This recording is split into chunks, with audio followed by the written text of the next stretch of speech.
বন্ধুরা, অত্যন্ত সুখবর। প্রাথমিক শিক্ষকতা চাকরির জন্য কিন্তু অনলাইন আবেদন শুরু হয়ে যাচ্ছে আগামীকাল থেকে। আমি অত্যন্ত সংক্ষিপ্ত ভিডিওর মাধ্যমে আপনাদের খবরটা জানাচ্ছি। ডিটেল ভিডিও আগামীকাল আমি আপনাদের জানাবো। দেখুন, ব্রাত্য বসু মাননীয় শিক্ষামন্ত্রী তিনি এক্স হ্যান্ডেলে ঘোষণা করে দিয়েছেন যে আগামীকাল থেকে প্রাথমিক শিক্ষকতার যে চাকরির জন্য প্রাথমিক শিক্ষা পর্ষদ তাদের অনলাইন পোর্টাল উন্মুক্ত করতে চলেছে, যেখানে টেট উত্তীর্ণ যোগ্য প্রার্থীরা কিন্তু আবেদন করতে পারবেন। যারা 2023-এ টেটে পাস করেছেন এবং যারা বিপুল সংখ্যক 2022-এ পাস করেছেন বা আরও আগে যারা পাস করে অপেক্ষা করছেন চাকরির জন্য, তারা কিন্তু প্রাথমিক এবং জুনিয়র বেসিক স্কুলগুলিতে সহকারী শিক্ষক পদে আবেদন জানাতে পারবেন। মাননীয় ব্রাত্য বসু শিক্ষামন্ত্রী কিন্তু এই খবর জানিয়েছেন এবং দেখুন, বিভিন্ন অনলাইন চ্যানেলেও কিন্তু এই খবরটা প্রকাশ করা হয়েছে ইতিমধ্যেই, যে আজকে মঙ্গলবার প্রাথমিক শিক্ষা পর্ষদের তরফ থেকে ঘোষণা করা হয়েছে যে 3 বছর পর ফের শিক্ষকতার চাকরির জন্য কিন্তু কিছু ছেলে মেয়ের চাকরি হতে চলেছে প্রাথমিক স্কুলগুলিতে। আমরা জানি এখন প্রাথমিক স্কুলগুলিতেও প্রাথমিক শিক্ষকতারও কিন্তু একটা সাম্মানিক বৃদ্ধি করা হয়েছে এবং অবশ্যই চাকরি বাকরির আকাল তো রয়েছে।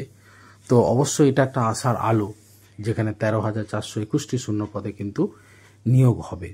এছাড়া আরও একটি খবর আপনাদের জানাই, 2017 টেট এবং 2022 টেটের যে প্রশ্ন ভুল মামলা, তা কিন্তু আগামী শুক্রবার উঠতে চলেছে এবং শুক্রবার দিন হিয়ারিং হবে এবং ওই দিনই কিন্তু এক্সপার্ট কমিটি জানিয়ে দেবে যে ঠিক কটি প্রশ্নে উত্তর ভুল আছে। তাহলে যে প্রশ্নগুলোর উত্তর ভুল আছে তারা কিন্তু নাম্বার পাবেন এবং অবশ্যই তারা ইতিমধ্যেই আপনারা জানেন যে তারা কলকাতা হাইকোর্টে কেস করেছেন এবং তাদের কিন্তু এই যে প্রাথমিক শিক্ষকতার নিয়োগ হচ্ছে, এই প্রাথমিক শিক্ষকের নিয়োগের যে ইতিমধ্যে ফর্ম ফিল আপ শুরু হচ্ছে আগামীকাল থেকে, তাতে পার্টিসিপেট করার জন্য কিন্তু তারা অলরেডি কিন্তু কেস ফাইল করেছেন।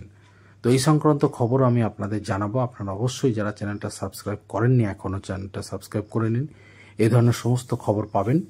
আগামীকাল 19 নভেম্বর থেকে কিন্তু অনলাইনে পোর্টাল খুলে যাচ্ছে, আবেদন করা শুরু হয়ে যাচ্ছে এবং 17 এবং 22 টেটে কটি প্রশ্ন ভুল হয় সেই সংক্রান্ত এক্সপার্ট কমিটির রিপোর্ট কিন্তু শুক্রবার প্রকাশ হবে এবং আগামী শুক্রবার দিনই কিন্তু এই বিষয়টা জানা যাবে ঠিক কত নম্বর বাড়বে। তো যাই হোক, এই সংক্রান্ত সমস্ত খবর আমার চ্যানেলে আপনারা কিন্তু পাবেন।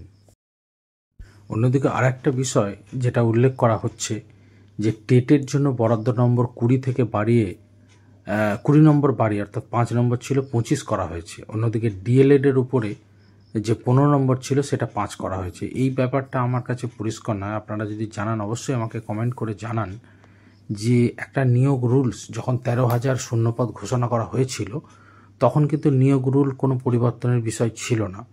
তাহলে একটা নিয়োগ প্রক্রিয়া শুরু হওয়ার পর মাঝপথে কি এইভাবে চেঞ্জ করে দেওয়া যায় নিয়োগ রুলস? এর আগে 2016 সালের যে নিয়োগ রুলস ছিল, সেখানে তো টেটের জন্য 5 নম্বর ছিল এবং ডিএলএড এর জন্য 15 নম্বর ছিল।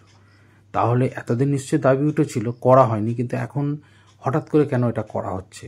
13,421টা শূন্যপদ ঘোষণা হয়ে যাওয়ার পরে, শর্ট নোটিশও দিয়ে দেওয়ার পরে, ফুল নোটিশ অবশ্যই তারা দেয়নি, কিন্তু শর্ট নোটিশ দিয়ে দেওয়ার পরে ফিনান্স থেকে যখন পাস হয়ে গেল যে 13,421টা পোস্ট, তারপর হঠাৎ করে এইভাবে নিয়োগ রুলস পরিবর্তন, এটা কি এই ব্যাপারটা আমার নিজেরও জানা নেই। আপনারা যদি জানেন অবশ্যই কমেন্ট করে জানাবেন।